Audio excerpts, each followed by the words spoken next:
fo bia no ye mo ha emo akwaba ene akwa ye yaw ne yada October bosom de toso aduno ensaba ko twi eko brema eko bata ye twa kreinke wo mamuni amanfo nkro so a mo mpetre pene mpatra pa magia tum ana ba bia wo bia yakekese ne a awie ye badia ba besom ensam ne doso na poso enie ya ba kwa nkramantam na ya kwa kwahwe adwadefo a wo mototo wo mosoto mo na enu ntam woni no se aso won ma biebia na mampeni na narudan kwa kufodo aprobo wa santimantamasi akwa wieye ma wiei andi siamanyoku a wa santimantamasi ayensemchefo nhemu ede afahode ensem eno mo boso ye be koni akwa kuti wo mo nsem ne mu ye wo bo se na ye tete ase nipa bebro be se aduonu miensa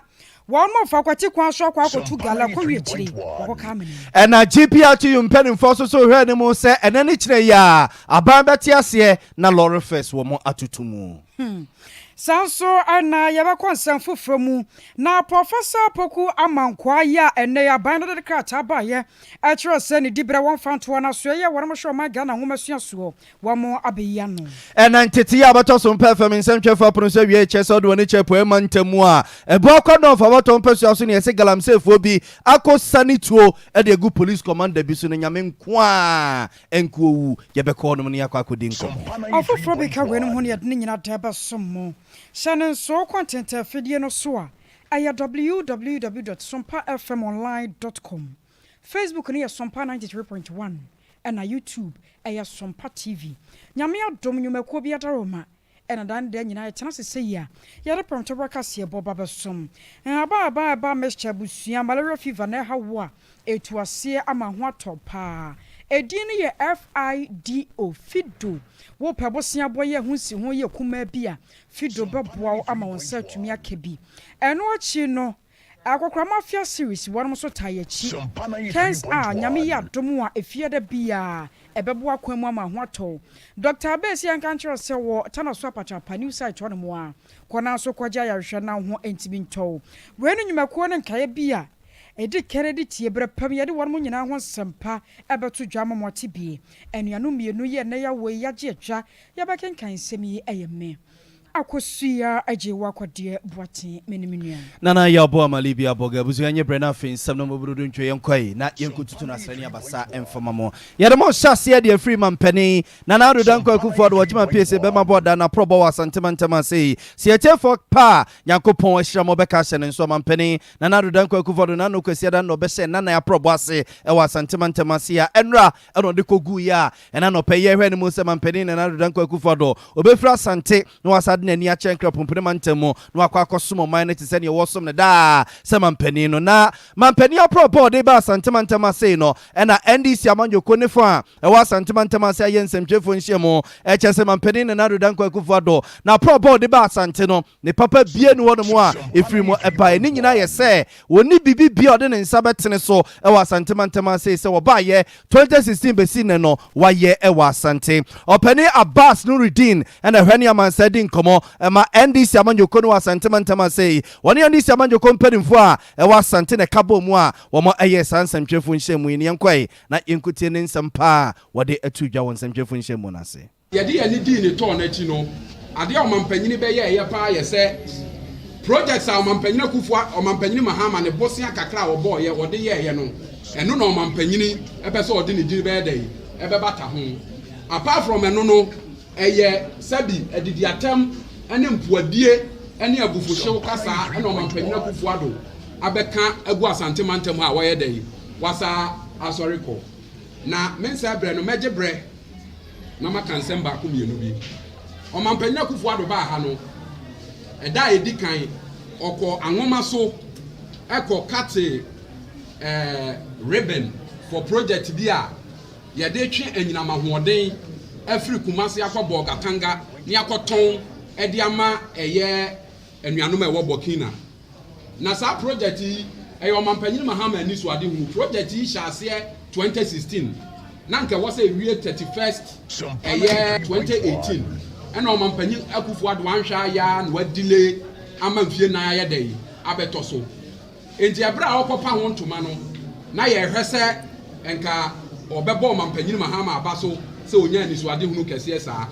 na sika ye didi saa adwuma no ɔmampanyin John Dramani Mahama kɔgye free France adwumayɛkuo bi a yɛfrɛ no Alliance Française de Développement ɛhɔ a ɛyɛ sika $174 million ɛna EU ɛnso ɛde $5 million ɛyɛ dɛ ɛpee so ba ɔmampanyin Akufo-Addo ɛsan sɛ wɔn hwee de kyerɛ for bosia pepelan kuma waba no Asante Mantam anti no ɔmampanyin Mahama dwumadie ɛna ɔpɛ sɛ ɔbɛfa saa deɛ no yɛn NDC fo yɛtena sɛ yɛn hwɛ ha na kyɛ sɛ yɛama no kra nyɛ dɛn anda adi ebio ɔmampanyin Akufo-Addo saa da no asa akɔ ɛyɛ Konongo ɛkɔ commission sister bed district hospital na sister bed district hospital ɔkɔ commission yɛ no ɛka projects a anasa hospitals ahodoɔ bɛyɛ nsia ɔmampanyin Mahama ɛbaayɛ ɔhyɛ aseɛ wɔ Asante Mantam sɛ ɔde boa ama asanteman yɛayarehwɛ mu ayɛ dɛn akɔnkan na nokwasɛm ne sɛ saa project no a yɛfrɛ no Euroject project no ɔmampanyin Kufuor ne so ho daeɛ na mmom wantumi anya sika bi amfa nto hɔ wɔ abra NDC yɛbaayɛ no na sika bi anyɛ dɛn ɛnna hɔ ɛsan sɛ sika na ɔpɛ sɛ ɔde di sɛ ɔde di sɛ dwumadie no nanka ɔkɔgye afiri Egypt adwumakuo bi hɔ a yɛfrɛ wɔ mo Euroject essay na Ala Spring ne baayɛ no saa nhyehyɛeɛ no nyinaa yɛ dɛn agye gu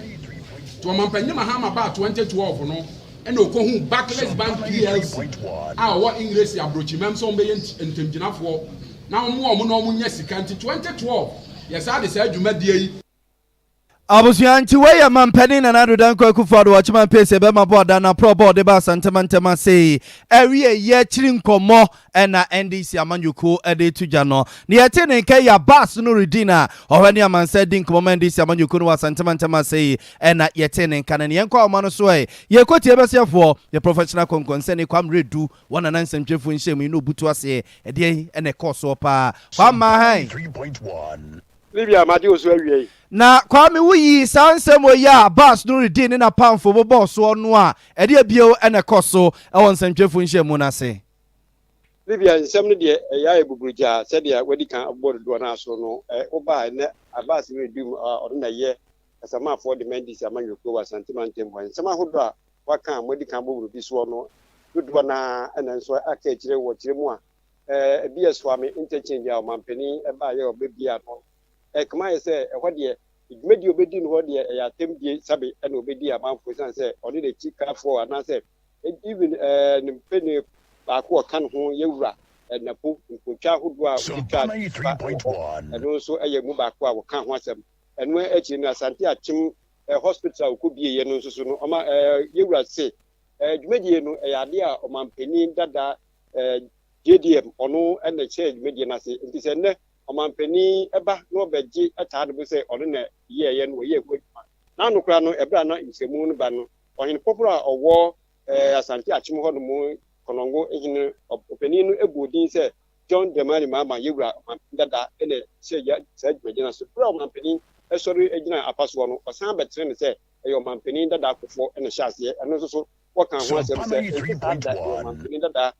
John Dramani ɛna hyɛ saa dwumadie no so ɔkɔbɔ ɔbosia ɛde bɛhyɛ dwumadie no ase ti sɛ ɛnɛ aba ne wie mu koraa no a na nka ɛsɛ wɔno na ɔde hyɛ no nyɛ sɛ bɛyi ne totwene koraa ɛwɔ saa asɛm wɔ kyerɛ mu a wɔse ɔmampani ɛba ayɛ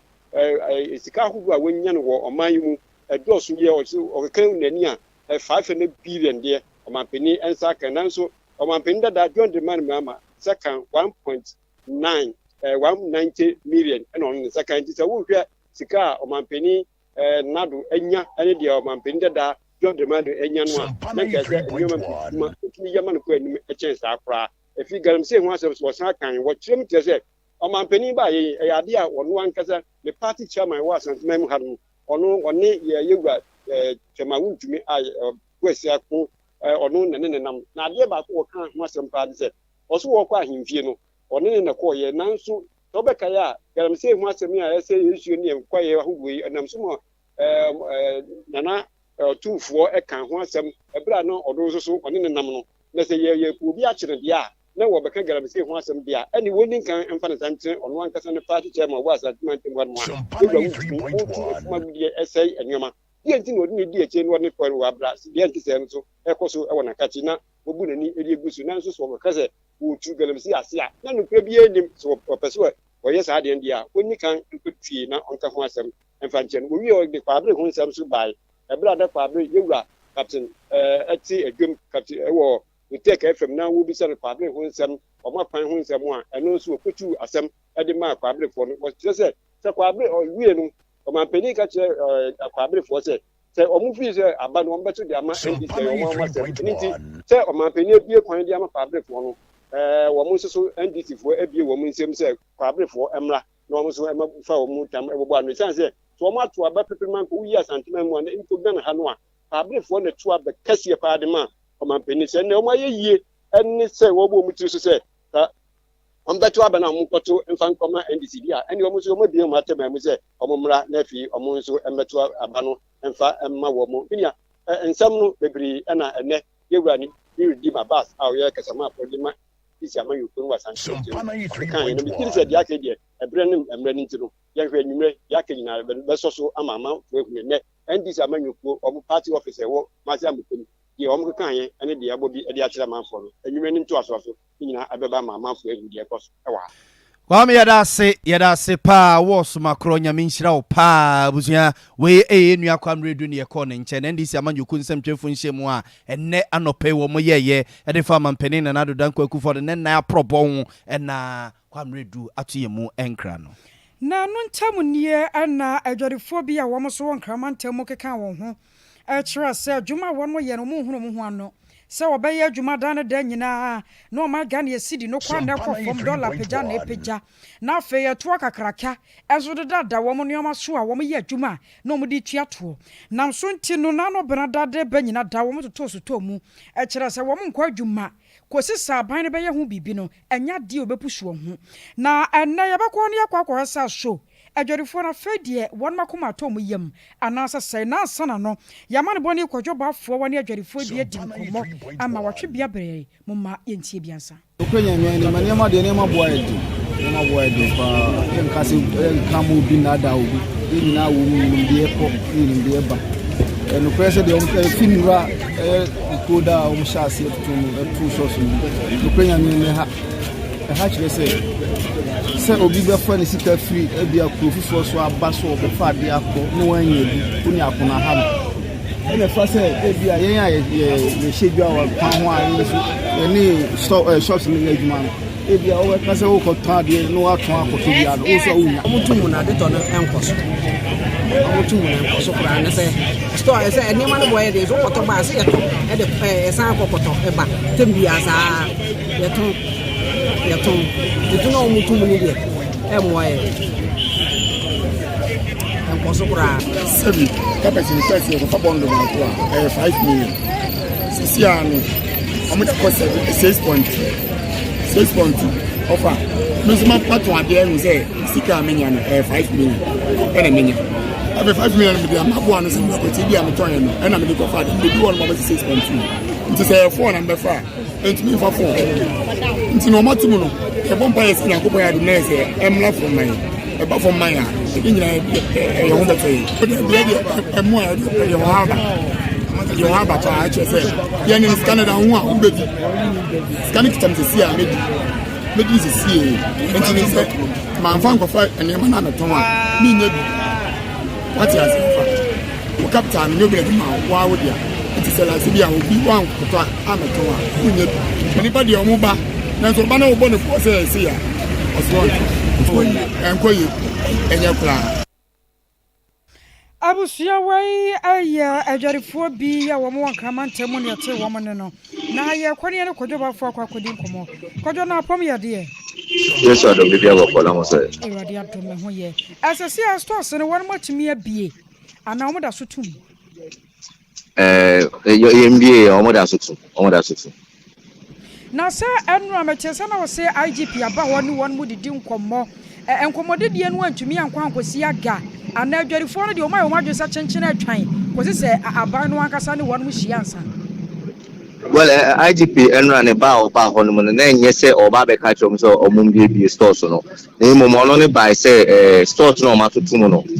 national security threat ni nyina ne se e ba se na e ma abone ko so etimi sore na eja to store no to meet me aba bubu store nti no no na ba ene edwadifoɔ na ba be din komo say security issues bi a ɔsɔ ɔhyehyɛ bi a ɔsɔ ɔmo yɛ bia no ɔno ne pamfo ba amoma committee abomu no ma provide security ere ama stores no ɔma totum sɛ de be ya nipa bɔnfo ntimi nsi akyire enkoria obi ni ɔma na sɛ nkodu obi store ni ɛna bi mu ɔmo so ɔbɛfa ne ɔma na ɔmo ntimi amɛfa ne ɔma no sɛ de be ya ɔmo so betimi do ɔmo sika akwakodu efie asomdwuma akwamukafo ntimi mpɔtaka ɔmo nje sika le nti ɛna no IGP no ɛbɔ anan a ɔkɔ ba bia na ya toto store no ti stores ne de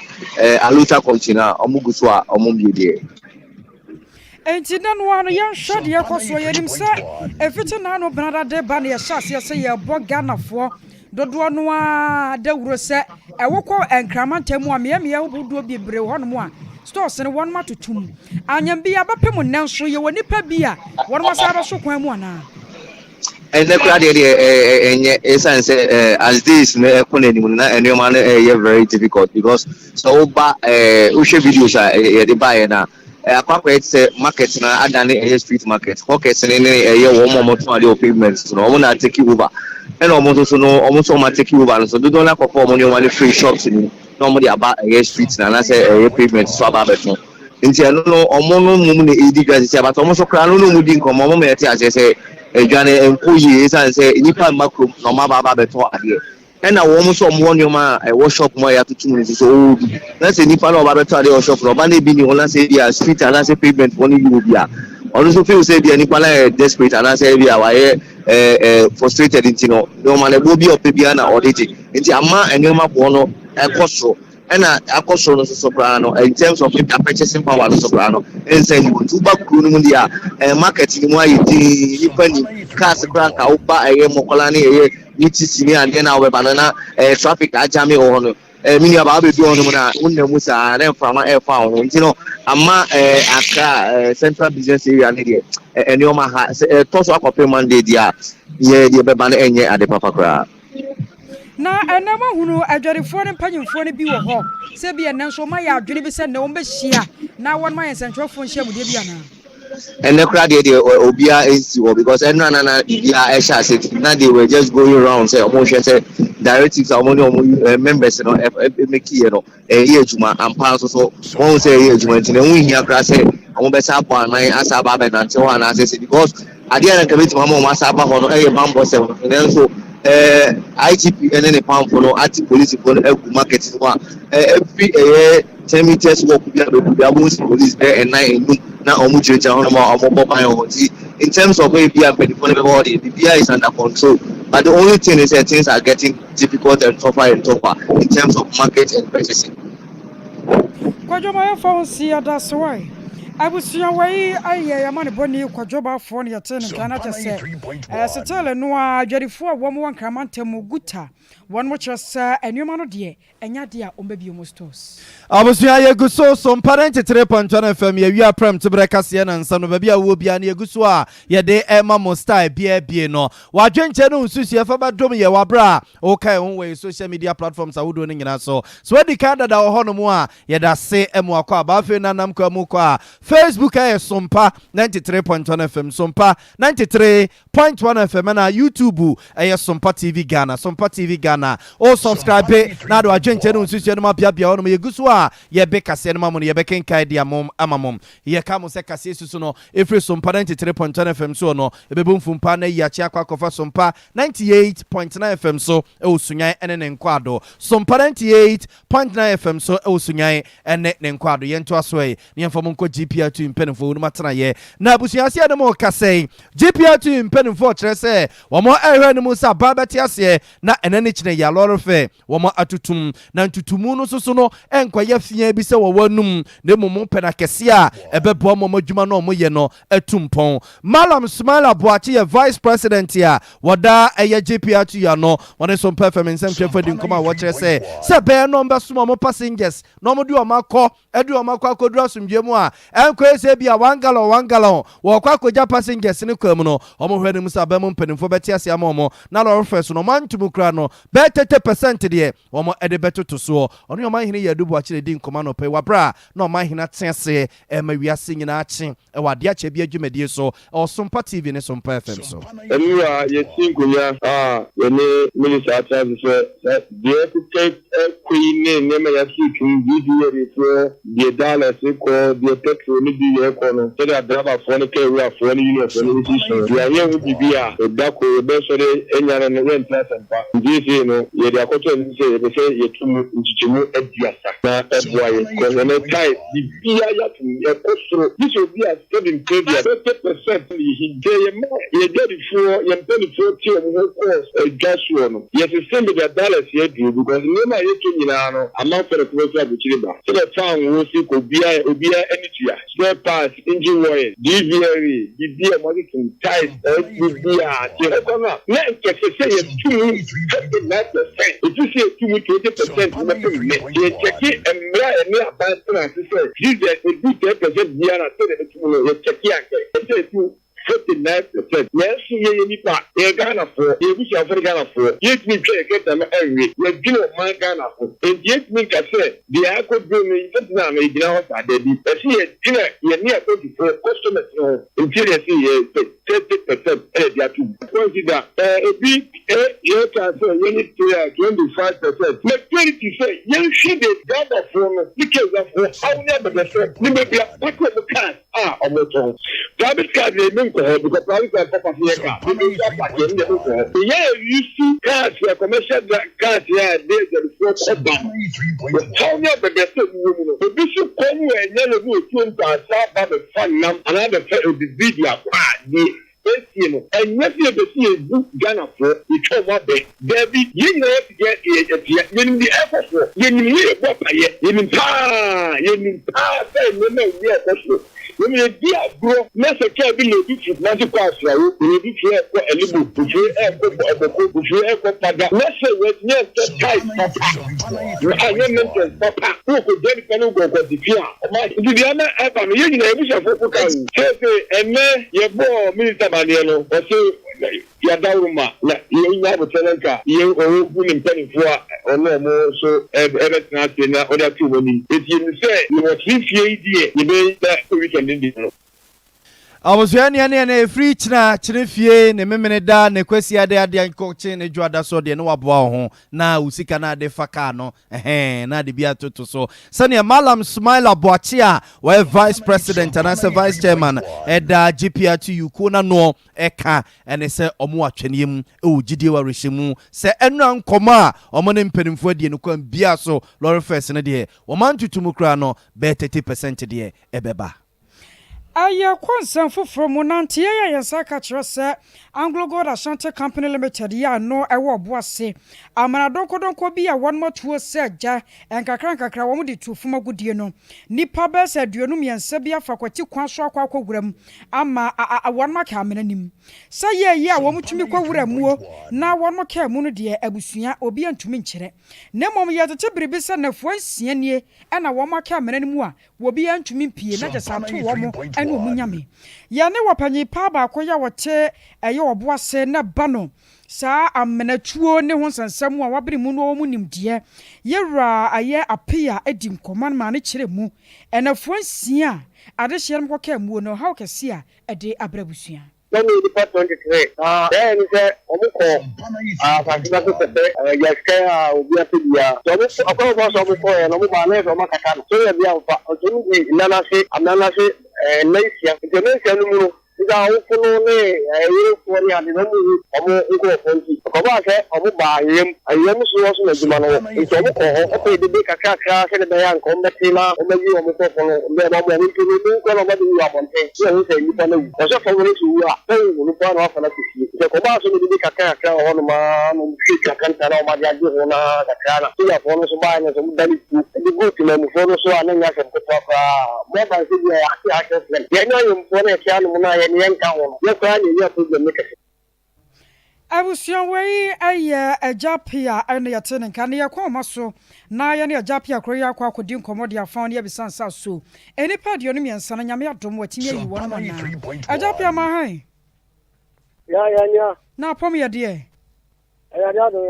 ye de nyame ase ayo tete bribi se ni pa de onum yensa wo mo afa kwati kwa so akwa akoto gala kwa wi akire wo mo koka menem ma mmisa se afede nyame ya adom amama hu wo mo ana dia tini sa no ke 23 ana koy to mu kodi nansia e wa asase na se na bia o mu koy no na kwa ne da onto ba na ye so makata kwa no nto mu dia asase na se nansia eti bia ampeifo ne adamfo ne awufo no mu ne kunu no eyenum fo no ti se o mu kofo na ko ka ho no so de kaka e de ko first o ma je ho so o mu de dadi age ho to mu ko first na chi eno o mu siga fono kaya kasa kaka mu twa fence no enti mu ho no titi to ko so ma ito ni kanipa miensa ba ko e fa ne hwiase ana ba ko so ball na ba ko so e ne nsa ye ball hwiase no o di a o mu da ho ma to no ba mem a o da o ja ya hwe enti o mu aka de nyame ya do mo mu nyina pie a o mu ofisi am no kasa obi eni ho na ho kan obi eni ho wi na ade ade na wo kasa ebubu obi mo hwe ase ne ebi mo nsa ho eto ga soja fo no bae no soja fo no bae na se o mo so tututu oni ade a tutu so ni bi kam na nche no be bi o mu twae no ayem ko so ben sa ko do ho be o mu ko e no enwa kra ndi o mu fare o mu twae no ba ayem ko bi anim o mu tutu no bo na tiri wi no na UFM fo so TV4 aba ho no mo interview mo babu bo mo sa mo na mo bugu go mo na mo ni na mu sikro mu tututu ma muka kawo folo bi no ne na shedem e me du prepare no mo ni ajade ti sa me no ka se de o mu ni adwim de japi aboa me kakra sa ni padio no miensan yi a ye ka wo mo ase mo nyina fi krom a dabi o mo bi nu fifi aso no dia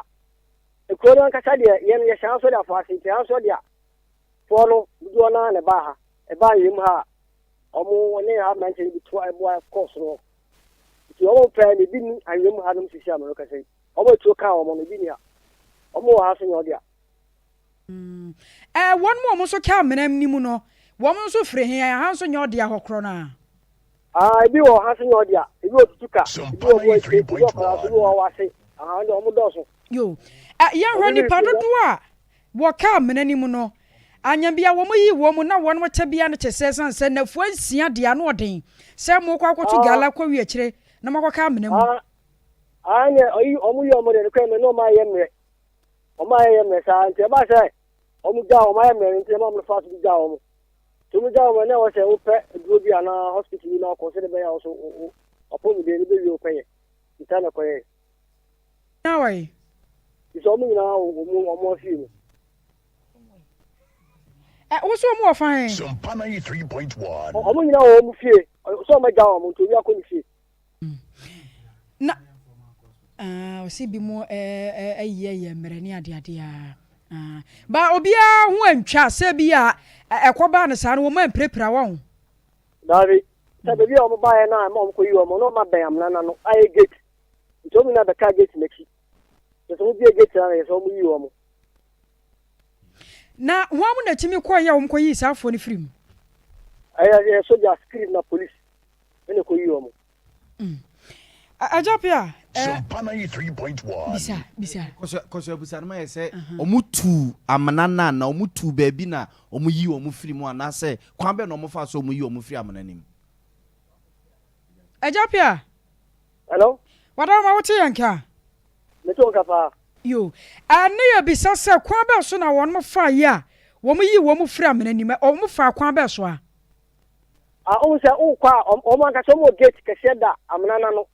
a o ma to mo de kedo agu ano ja wona na ka ram nti hona ka afako dade ho fa tie ni ade nti o kwa de ntimi ko fa amana nim sa ho gate won ko go nguta safa Sompa so mo boni babi ene tom no mo ko si sa to kuro nti ne ba so ko yi o mo de mo bie gate no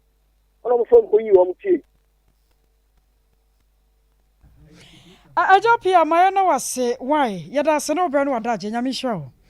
abusia wai aya japia ne di nkomo nipa makoma kwaduano miensa na nka wonmo fa kwati kwa so Anglo Gold Ashanti Company Limited wonom amena kase ye wo boase komko akoto gala wo mu no na abusia nyame adom so na fuasia okode ye wa mene no die afedi aposifo ne asrafo dom atumi ayi wo mu awusia for some parent tetre panchana fam ye wi apram to breka se na nsam ba bia wo bia no yeguso aye de ma wo no ye nto so ye da so adem wo galamse nsensan a ye mfam free ye asantema say anwema bonten so na ye mfam entufa se befo bia no hwe ne de ye mfam nko ye epoema ntemu ebu akwa north ne de mu koyi ati se galamse fo bi ene aposifo ne asogafo e de aboani asani tu agu asogafo no so a ye nyame ne fa kwama nkenti asempa kwabra nyako ene tu yenkra e de free eastern region yenko ne nchene ne nkodi nkomo kwabra ma han ya nyu abema na mejiri se mpom ye nakopon adom nyawrade de ache ye de rade ase na kwabna ba ne se ni a ye se galamse fo ne aposifo municipal security council for e de abomu a galamse fo ne mom ana esani tuo de agu DC ni na pamfo so yi mimi ni o te meka de na meton kapa o so te menka de meton ka dem aha na mebusa se e de ade na si ya galamse fo etimi sani tuo edigu police force so sa ene DC ni na pamfo minua de tintini de tetia wani nyina no ene se ekura fe ne se okansi ehye ebuakwa north mensi no emu no ya kan tetafo ene ne mpotemu na mensi ka chipenunyamfo Alhaji Omar Bodinga one ne bambo tile tukuro enya ne ntiye se okopiem wo sa okansi kurodua no emu a enkamia se foma gudie tu amfamra kwan so kan se galamse no ebi ekoso honomo na ansa na meto aso kra na meka se obepie mu ewo ebuakwa no fa no ma enkamia se ahanomo ewia de eyo chimamu edie na so no enya ade a galamse dwumadie no ekoso wo hanomo enu nti okansidie wei afam no mpanyifo no mumu pa me no kase enya asamketo na mpanyifo nya ntie se galamse dwumadie ekoso wo okansi kodwane mu no na ho be yeso betu wana mo na mpo no se tuba bone no on betu so esesa enya nim ese gana mampanyi na do dan kwakufu do ko ba ko okko akoye dinde ama no ene galamse dwumadie na ebra no nyamfo Alhaji Omar Bodinga MC ene bambo je tukoko piem hono no no kura ni omko piem hono omo ehu omo a na sebi omo tu form agudie no hono no mbom no ni omo ti ya ne se ennuanua bi omo aduadua hono no etu akasefi hono ma eba omo agire tuko no eso anu nti hono no som ja omo ni edom ho som ye careful som behwetuma hwe ba bia se ne babone phone no na ade ba ko mu ne se safo na omo tu form agudie a emfamra kwanso galamse na no tu etutuo no omutimi dom ho ekangura asabram no kase no omutimi adwane nembom bambo je tukuo empanyifo timi to na mo ama sabram no ekase no opanyi a nemfie ne beye duonum de kwa biosia me no kase no ade ne kokofuo ama galamsefo so muntu eno me no kase de panyifo timi so ne pachi ampanyifo atem so obeboa wo mo se beye ahwemu kase ba betimi akoso na watimi hu ade ko potinti a sebe koko aye oman ejapade obetimi ton edema galamse fo so mo fe tu galamse na bra panifo ko pie mo ho no utimu se bra mu so na da ho no mo na opanyi wei ene galamse fo na tima ya adwonkoro ama mo no okase ama divert brim ensuo ekwan no ana mo huru ensuo ne de gu brim ensuo de mu enu ti so ni nyina ayesesebe ti bia ye twena no pa empampa a utimu se ya ho sam kase pa wei ama masika tipanyonyafo Alhaji Omar Bodinga ababote da betu dwa timu se asem no enso ho a sabia mo saka okuani asase ne yende dia no obembom behwe so obetimi adu omanim na sebe emrante mo modern fele ade na DC ni police panjifo eba omutimi tutu adi om kwan no yetima hwe bibia omutimi adwana kwase se na be ya omutimi so mpati na emran so betimi no akwase na aboa so yesua de foforo ama omo a amadwe se afei na fo magudia efam na kwase galamse no omo so bodom ho ehyemu na kwabena DC ni police commanders omokoe no etuo na etu ye ne bia nka obia ho there be a chono obi aka obi na metimi se eye warning shot no na mo ma na nka sebe a police for na mo animetuo eto didi trodi agro no omo adwane oseden obi timi nkire omo kata to yo mo se da bi anu oden no na pabam omo ho kanwura omo no di kan ama warning shot e dia pama police for na soja for no Mini as always any a baby and a tuno and can a tuno suno a feared by na sabi ammo be biara so direct na not just say no ne a jumpa no much to say a biomoye I will say be a police from Bejaniana. Kwabna yachi eyefo nuru na yachi nipa binimu de yemfa unsi why na edi echi ne befra to bia na wa me yaso ante why Yada abusuafo we enua kwabena nyako ne yekọ ne nche wapu emantamu a arehosemu a ne ye tete se ebu akwa no for bottom pesu asomrante bia kwa kwose onomo edi gala DC ni aposifo ne asojafo ekọ efise sa bia ne de o mse Eastern region de galam say ekoso pa de na so sa bia no nko ade gala ne bi ni honum nti omo tese na omo dwiri wo mo na omo ye so omo kwa kodi ekira wo mo no nam kwa mu kọ no na galam say fo no mum edi kan mane wo mutu ene ne omo se ne mu nsom na ne bayi wo mo ya na afuo no wura ya mantam no ene wo mo ekeka ho a mfifi mu koso ebusiafo ye sembo se de ne bedi echi ne bifra to bia no ye fa enkame Ora Ahmed Ibrahim Bambila ayatechnical coordinator the Ghana Ace Commission ya ewa hafo bono ana fe bono East Mantamu na wabu akonta de atudwa etra se afempem yenu ne aduonu ba kono na wo hwa mantam pa ya HIV AIDS kodia wuyi na ewo pa de na ese bono mantamu wo mo na ne dikan wo se yo hamu nchemu mienu akiri pono ensia ane ba ko 2.61%.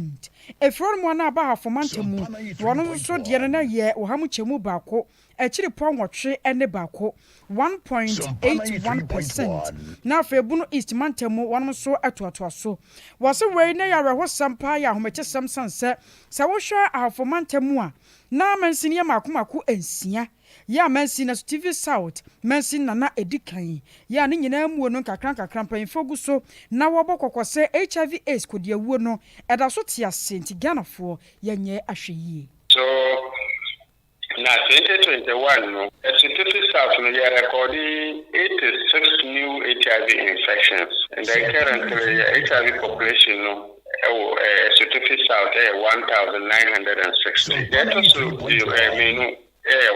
canon of HIV prevalence 1.8. And also is higher than the national 1.8. No more recorded 49 new HIV infections 2021. No more HIV population 1,167. So the list among the HIV prevalence is a certificate of anyway 0.83, approximately 1%. More recorded 20 new infections. About Bono region almost 12 districts. 12 districts, the Edikan municipal. Number one, HIV prevalence of 4.22. The same, almost the same as your HIV prevalence. Certificate South 4.22. It's very high. Omu recorded 250 new HIV infections in 2021. Now, Sunyana municipal HIV population is 6,095 people. So, in effect, HIV area, Bono, the 3 BA United, HIV infections are very high. But Ukot Bono is also the same. Bono is also Ukranza South, 3.45 HIV prevalence. Almost for first half of 2022, from January to June this year, I have already recorded a total new HIV infections. 778 total positives. This one, we know service data. Those who actually visited the hospital, 778 new HIV infections in Ahafo region. Our Bono region also recorded 1,795 Bono region. First half, just 6 months to January to June. And then Bono East also more recorded 1,417 new HIV infections January to June. Yes, three regions, three regions, HIV new infections, HIV prevalence was higher than the national. Now, over Ahafo region, here was 6 districts. 6 districts, the Edikan with the highest HIV prevalence, Certificate South, that's where you are, 4.2%. So national 1.67, regional 1.81. I have for region, but population 4.2%. Abusian ya tenen kain. Aya technical coordinator the Ghana Ace Commission. Yawa for Bruno and Bruno East Mantamu. Yera Ahmed Ibrahim Bambila. I was on fire from free HIV AIDS yadia kodi ewo no ho ani emfam ko my Ghana ngomasuam nsensem kakra. Na se etie for pa chiri aponya nkrompon base ya da mahata mu nkomachi otuturubu nso to nso ba wia. Obotantima odi jafa dum ene mu nkom gene mata tashira mo beka hye nso a. Na no dwade ya yetwa mu ya. Ena University achechefo edi omunkuku no omunkaka nyina gu fom. Mecha University Teachers Association of Ghana. Yetwa di tia friend say Utah omoni omunuanum senior staff Association of Universities wo Ghana nyina edi omunkuku no omunkaka egu fom se enkomo bi omoni abam mpanimfo die no nhyeda ntu omu yie papa ena saban so no eja wo bu nu egu na sum abomi mfita duku a wonye na dwene se woti o masem no mpo ne mpese wotu ho na mo ayede ama manya aresemu wom ena ne omudo omunkuku no omunkaka gu fom na enra ne ne yetete ye se National Labour Commission mpanimfo no omukwa meeting na busuya ye kotete honum ekoko tietie bie no entete abato so mpa fam nsem chefa pro so chese meeting na enra na jo omne National Labour Commission mpanimfo ko ye ya atena ye wesi kasado ne ntutu so ekobie Fair Wages and Salaries Commission mpanimfo ko bie ene adede no ankwankosi aga ya besi na ye ne mo kasei achechefo no a omoche ye manade o yesu aponsu apan hudonum setelia strike no bono ejina mu na nke wasi ye bekwa omano so ye ne opani Isaac Donkwa wa ye president ya wada Senior Staff Association of Universities of Ghana ano ebekwa kodin komone akobudi sanse na dia sampote eno mudi hu nkoma omo meeting eno anajo wo mo National Labour Commission mpanimfo ene Fair Wages for koyeye no ankwankosi aga setelia etuan wo mutimu abusu yegusu atoto homa no yensa ekano a yene no ebedi nkomo na yebusa na yekoso pa ewo wo mo meeting na se if there's a meeting we yate say Teachers and Educational Workers Union for ye from say tewu for wonoma ekobi Federation of Universities Senior Staff Association of Ghana FUSAG for ekobi Ghana Association of University Administrators wamsuso mukobi na di assembly si ya omne National Labour Commission mpanimfo meeting no settle yankwa nkusi aga strike omo ejina me opani Isaac Donko yene nkodi nkomo na president ya wada eye ekuya no opani yamu ha o Munia, good afternoon. Megini sempom ye. Yamina dumu ye. Na enra die nkomo pa na National Labour Commission mpanimfo ene mudi ya still ya montimi anka semia strike mu gina mu. Labour Commission for they are not trying to be firm. They are also not trying to be straightforward. Because another I don't see what to me, I'm talking about myself only. Meaning the rest. But I meet the senior staff when I wasn't happy. I was expecting the Labour Commissioner to be straightforward and bold. No, I catch a government there. I don't know. But the commissioner was not bold enough to tell government there. Mobile, you catch them there. Go and discuss terms of payment with the people. But what when they rather hide behind there was strike. And they couldn't tell the government there, these are workers who are in need of or who deserve what they are seeking for. And I want now when treat one ye into Munko treat one ye. Also then allowance over the period. Then this time allowance they move together. You increase one, then you deny the rest. How? In the Labour Commission, that's someone today that bro, and then I'm into go straightforward. It's a shame. Me, I'm disappointed.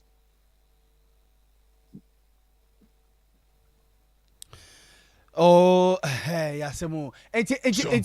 enra no edi ade pa na National Labour Commission for ne Fair Wages for ede betu manim. Unse normally mo committee na baako etebu bibi ede tu anim se bia ade we ni we ntifo ani to na bia call for strike no na mo nkoye adwuma. De ade pa no mo de betu manim. Oh, Labour Commission for the small kind of aban no o si asana ye kanu jintum yes abana asema kan yes jintum enti ono de onya abom yakwa arbitration But from our first meeting at the Ministry of Education, the antics of government, the way BB, our plan, the what they distract yan adaya 1, 2, 3. Let's go to Labour Commission. Let's go to Labour Commission. Into senyor bill kwatwa now see they be yan kwa infia. Onyimada wa kwa yan infia home. Yekwa so they preempted there. Yekwa you go to arbitration. But that way program that this is what they want to do. Sompa 93.1. No, you can preempt there. Yekwa arbitration now. Then it also suggests that arbitration ampono as a home. Arbitration ampono ibokwano. Edin can influence home. And it is a shame. Because Mr. Donko. Yes. Mr. Donko didn't say ya yentokwa ho. Eya yentokwa moni omo meetings no ne aban no ana yentokwa asamo. Oye asamo ye nyina etitable ma yeka. Ne ya be Labour Commission. Eti yasam, eti aban na atam. Na de judgment abade aban no yasam na yeka no yede. Nta aban no yenko no nko hwe kwanya obofo da obayede. Obotua yenka. This was your first ruling. Nti yaba ona be say that aba kwan no for no was obotua yenka. Then let us some it is some to. But instead must start the whole process there as if they are able to some home. The National Labour Commission for na some no man hunu ka. Well, who to me, if you ask me, that is what I will tell you. And here the man will suspect something. Eti dabe na mo say me too omo bio dabe na mbesa kwa kwesi omo bio. They've given us another 2 weeks. They are saying have any question. 3.1. But abena nation we making a stand. We're making a stand, and they are hiding behind National Labour Commission. Is that don't cause basia yenkwa dai no mso so mbebre wa na. Master, in fact, the truth is one. No color one I even yesterday we were able to tell them there. This is legitimate. Yelling force one woman it's car or it's car yaji. What for yes come again? So what should we use car? We are even ready to say that okay, it's gonna hold on to the money until the time our economy where then. Over your fine. Then we give us the money with back pay. 93.1. All these things we told them. That's what's Ghana idea. Yes. You know Ghana. You to force Ghana non collapse. There. This is the amount you are owing us. So 1 year, 6 months, we are ready to wait. Economy fire. You pay us. Okay. This one to the government cannot do. And they should have been a poor and our abandoned it room. It's a shame. Very shameful. Oh, we dear. Mudibim. Mr. Donko, dear, Mianfon Sia, na Yabeko National Labour Commission, one fair wages for na Yakwakubu almost say, as some say, Namoka, then Omono, Omuteki stance, the other Masepa, why? Yo, I was for Penny, Isaac Donko, Yanina Kwakudin, Komono, president or the Senior Staff Association of the Universities of Ghana. I can say, Ghana is your post, your upon who doing na senior staff or Honomono, one no any president, that woman, Mumiti Noa, on the National Labour Commission in Penn for Kokoya and Rana Joa, and Kwankusiaga, and Yenoko Bumu and Komono, Yenchesika Kramrani and Pensu Numra, Yeba, and 70 Pia Ketchra, every year Besadia Pimusubiu. Hey, na fido loans say simple sa. Won so dia beto wallet mu. Just 15 minutes pay. Mini or turn drinks for traffic mu so dia beto mu. 15 minutes pay. We be dia beto mu. We adwade ni we ye hwan yo. We pay small loan wa. De wo hia na wo Android phone. Wo valid ID card. Na dial *711*999#. Na phone code download Fido app. Free Google Play Store. Fido ni ye FIDO. Bue na apply for the loan. Wo first time, wo ma 200 Ghana cedis na se wo tua wi a. Next time no apagem kosoro. Wo ma kosi 2000 Ghana cedis. Eye 24/7 debia. Ampo. Unkosa lie wo bank bia. Unhia collateral. Unhia guarantor. De wo hia na se wa dial *711*999#. Na do akọ download Fido app no. No apply for loan. Fido loan. L'argent est prêt. As you saying. The money is ready. Ye ofakwaku medase. One family clinic ho me call ya mama hu say. Ani da so ho mo bibia wo yare bia. E bia na wonya nhia wo gefo. Enei wiase nyina hu adwuma papa. One family clinic eye. Eba no honam yawo. Die yesisie. Wo to ase. Wo nan ye sifam. Say ya wo ya. E wo wo sempane. E hyehyew. Wo tia famu a na ye tofo. Na ye titiriti. Stroke na achi oni paduane fa. Yawo e ya ma osisi achia. Wo chi na yawo ya. Wo kon wo nyini mro so. Enso nante ya ye den. Ade se okuta poma. Na onim say yade kwankwo etimi de yawo ba ye nipaduam. Bi wo nso a. Na ba bia yawo no wo no. Enya ho kra na yade no wo. Enti hyene nso. Say yawo ne ba. E ma otrimu nkoto adro no ma ne njinsam ansa. Firi say wonnim yade kra e de sa yawo yaba. Ni nyina na one family clinic wo hu nimde. Ya wo mbehwehwe hunu ba bia yawo ne firi. Say ye ntinimu honam mu ana wo nkasa yi mu. Wo mde abibidro nimde. Ene yaresa kwa ya hodo opi na eboa. Na yade bia aka de eye kokokra. Omo ye lab, scan, massage, any home care. See eba ofi abehwew. Wo ye bema, wo mema sam ye bonus. Sanso na oba, wo masam eye bonus. Omo ye adwuma juada kopem memnida. Anopa no watwe kopem nonu. Hwehwe omo kira kwan wo Kumasi Patase. Omo ben Brother Man Sport. Wo Estate Junction so ha. Afei omo asimfosu. Hwefo praso. Aguna so adru. Ena mankesim. Frɛ 0546686817. Go www.onefamilyclinic.com. One Family Clinic, the pain expert. One Family Clinic. Abusiani nyina ya resabia. This is 93.1 FM. Abusua badam asesa maje bracho yam yakwa banana sentam krata bia pie dwa ya na daddy professor Ghana Education Service Director General ya wodano Professor Kwasipoku Amankwa papa no wonfa ne dwumadie ento ho na eno na so ya won mo hwe ngomasua won sanso ade abeto dwa kira se enye se bia mampanyi gyan ne tumi so pamono na mo hwe Ghana mamra no wankasa papa no ya point no aba sempremien sende nti pranan so de wontumi nkoma ne nyeye Ghana mamra na esie na sa ne nti no enenam nam so a ema aban no ye se ne ba bia no wo eye kwame nkromasuapon ni mu no wonsan so nko biem no nko de djuma Deputy Public Relations Officer Edema Soye a wonom hwe omanwumasua so Yera Ernest akosa won nsɛmhwɛfo din komo kyerɛkyerɛ mu de nti aban no ɔkasa yi Osha Professor Poku Amankwa be nfibe enu enu isiani na NPP abama na kwanya so ma mesa based on expertise bi a wo so so the babe boy Ghana Education Service na edum pempen story no kira de o KNUST na kwanya ba ni se nam suengu na wo no famra no meboa ama Ghana Education Service na ntin konkan enti minister so who say no we try na money bebre da bi o we fan say timelines bi o de man no and as objectives bi o sector man no we tina bebre Genesis no emra no so ma ho kwan say yen kosoma ne ntina ho bi because yes second wa renew first and second third you know woni kwanya bi ase yebesa edi bi aka ho be 3 years na 3 years no so expire nti na ma Minister for Education am through presidency no yama no krata so on ko to so enche na de e wo KNUST abo bebre because GS3 a major agency under the Ministry of Education and you heard the implementation of free SHS and its attendance and also related issues by Nana Papa no forefront to address most of the issues now teaching my Ghana 40 years here and I'm more buying you know and I'm a lot of reforms and of course within the education enclave the national space Papa did from the thinking and I say influence for the minister and the officer why Juma name ma for so trust Near turning Kenya customer for the trade ma asoya one mo hwe ngomasua wonsam so Yera Ernest akosa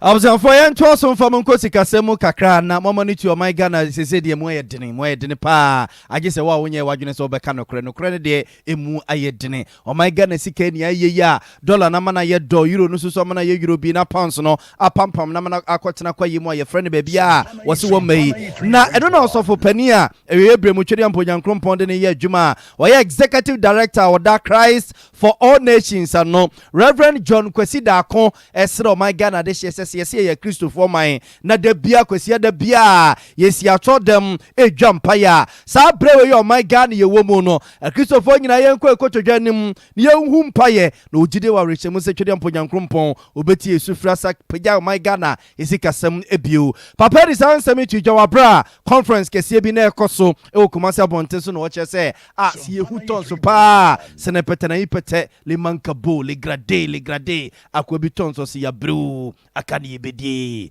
yabru akani ebedie tonzi nyina se ba ojide wa rehemu se twede ampo nyankrompon pase yadom a ohatam no nkumachi obetie ne ma sufre ose yensu mfre ne da yadam no beje yenso de hiada no a ene ne omaiga na yesika na ye yenkonanim no beje yeso amasidi no ehwa ye din bio. God will reign,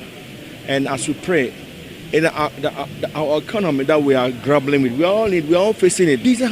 There's a way the Lord can help the nation. So we are trusting the Lord will come in and intervene. Whatever happens physically first happens spiritually. When spiritual detects what happens on the earth. So we are trusting God that as we pray for things to begin to happen on earth, the economy will put right. Things that man is working hard. It's like as I spoke about it this morning, that Peter worked the whole night, he couldn't catch a fish. But as he had an encounter with Jesus asked him to cast his net at the right side. Peter was a good fisherman. He has fished all his life. It wasn't a novice. It was a brilliant ideas, great wisdom in fishing. He caught nothing. But when the word of the Lord came to him and received the word, obeyed the word, and cast the net, the Bible says he had a miraculous catch. A catch he had never had it before.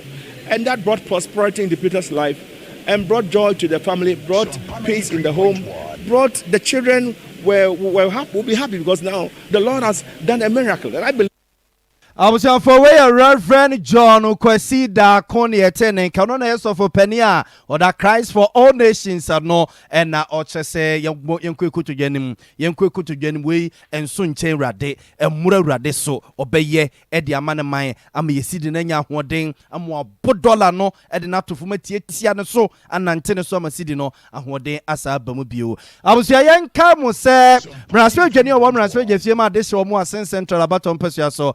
kwame ya kompra kokote abo Japan epe president yedi enu tikes awa baso awie bia efiada no mienu ekusi no miensa ono ane dom na dofo na abeto 1 hour airtime e Sompa FM so e de ka ne ho nsempa e kira amanfo hia say etwa ni esi ayine fo a ewan pipi amanyo kom de tumi mano no du oman so say president it cans our baso yakopon ya adoma no mienu ekwesi no miensa fia da bia ni hia so betena Sompa FM ho na okọ social media platforms awodo no so etwagu a na so adanse opese odi fa papa no no na ode aba Sompa chade ne yeguso abusanfo afina kwawe ye biru o se ye de eyesede ehye nyanka awusia ene ekunafo enum anonti na Sompa 93.1 FM ne Sompa TV ene tara one media nyina ye kache ye tiefo ya dofo ya hefo se meka ye hwan ne emfa sede enhye nyanka no ekunafo ene awusia wo mo afunu mu biu se ye mo se ye anwa se ye atade se ye ntuma bibibia bema nipa dasani na brabo ne na setena nika bamu no wo de be kan ho asan hyira we ye no mienu ye che ede afaso tiase ye ni nyankopon atentam afeni ye se ne mamu odende nanso mu odin sede ya nyankopon nim nima ye ntode bobi de ye to obusa de kruntia wonko ba bia ye sa adoye ya ene ma manfo enye nyankopon nim adom sa no enti be kan ho na ye ntu sa gidia na monwe na mogide wa rehemu sade bia o hwa nimu no nyankopon be ye dia ma ododo enema bia o pesa odi ba bia bia doso na untimi nsimu pam fa ma o free telephone number ya bia wo bia no ye betu ka ne aba beje 024483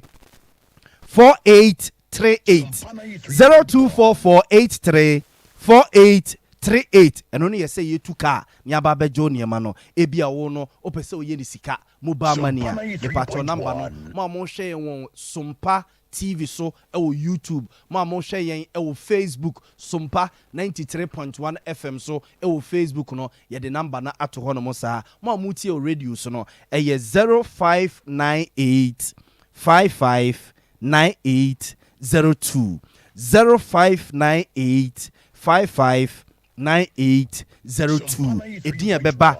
Tera One Media Limited and I say Blessed Foster Tera One Media Limited and I say Blessed Foster ketwe biensa say 1 CD say 2 CDs say 3 CDs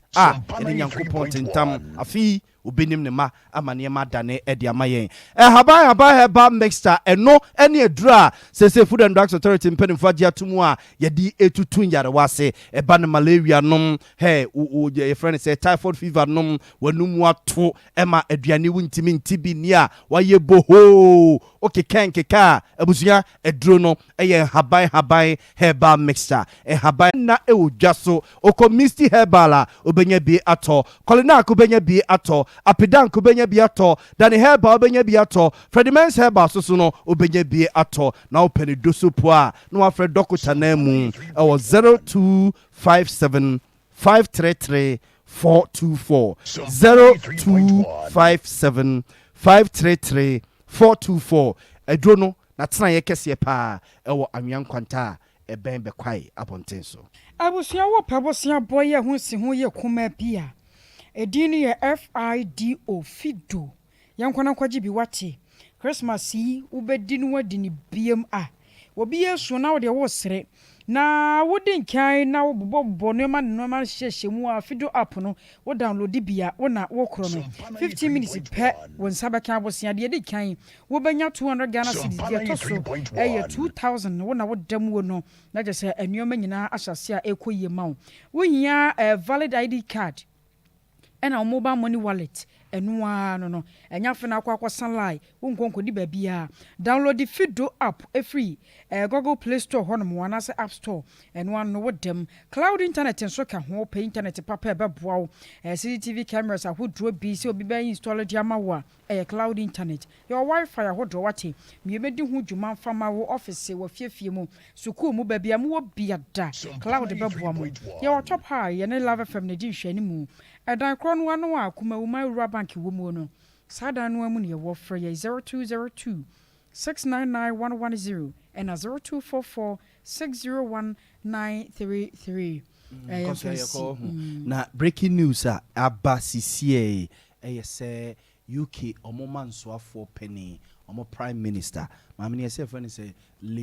Elizabeth Truss was a trust your friend say trust Elizabeth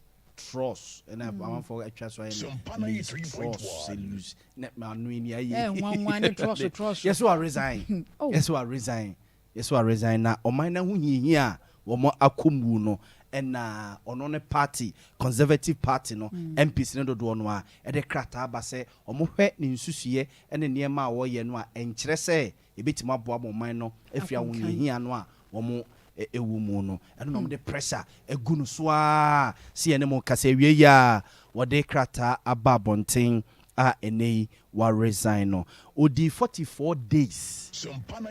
prime minister no baba ye no odi 44 days pe ewo akonya so a ewie ye no mo kasa one King Charles akasa achichiri ni mu amba King Charles so agiatum the Conservative Party na owu mu no omso so magiatum ye se omo nhihie mu no unsa kwakoye mpofiri mu nti omo se obehwe achiri na wotwe okay ogos obegoso atena ho na wotwe na fi omo de ayi nipa afra oba besum se prime minister e UK abonten so nti se ne mo ka say UK omo prime minister wa resign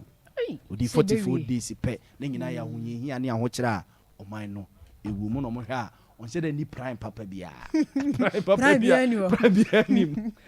bianim eti ayi akwasi kwate no ano yo mo finance minister last week omo force no yes ana amanfo kase wan we amami oni na watch oberesign no eda ho no but amanfo so che say enye sa akwasi kwate no mami appointed ne say omo ne finance minister and enko no so anka by this time ono ene ye senior person anko oba beye president mami nka sa president o UKCC obe prime minister one party ni mu no ti sign na mami e di akwa sign no emro appointed ne say o meye finance minister na pressure wom nsema no ka no muntia last week o mo de jagu ni chem e mo resign ye no eja kese pa na bono is wait boni event to kuma se be kan uzi se bewie yaka yanom ebusia ya desi ayasi abaje ni so won momotombo ayakuku Veronica Jando akosi asomwa wo hene ni amakranche kwabna kese afieje wakode nana ya Grace won nyina ka ho Erica sorry Murphy ura MC a won so a ye opiki Rocky Akiula school fees ketchre ni Nana Yaw Godfred Rexford Frank David Munyina ya damwase Sompa sunya so ka ho akwanya kwa bro no ma na fei chiame nimo ene nkae ne nyinada aseda enkamo yensem for pan euro asante ebo abere ne tien so ebetena second kan me akosua age wakode boaten mene Nana ya bo amalibi aboga nkae bo kakra ho yemfanto aso tew wei eye yisie nkae bo won mo tie yi paso eye aso na busua panyi ya omensa Nana poku agiman agona ehene chiame eja eye owura Abraham Adakwa enono retired accountant and our penny was